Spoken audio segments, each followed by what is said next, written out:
Major league সকারের প্রথম রাউন্ডে দুর্দান্ত সূচনা করল ইন্টার মায়ামি। ন্যাশভিলের বিপক্ষে ৩-১ গোলের জয়ে উড়ন্ত শুরু পেল মেসির দল। ম্যাচের শুরু থেকেই ছিল মায়ামির দাপট।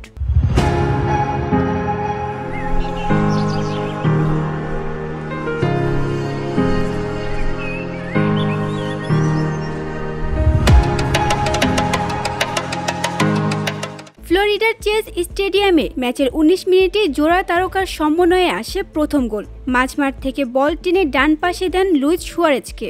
এরপর বক্সে ঢুকে দৌড়ে গিয়ে উড়ন্ত হেডে জালে বল পাঠান লিওনেল মেসি। দর্শকরা তখন এক কথায় উন্মাদনায় মাতোয়ারা। দ্বিতীয়ার্ধে ব্যবধান বাড়ায় মায়ামি। ৬২ মিনিটে গোল করেন তাডিও আলেন্দা।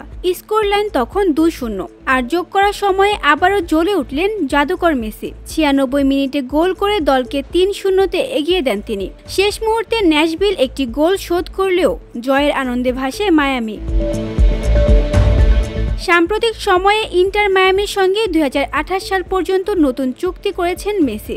ভক্তদের সেই সুখবরের পরই জোড়া গোল করে যেন জানিয়ে দিলেন এখনও আগের মতোই জাদু ছড়াতে জানেন লিওনেল মেসি।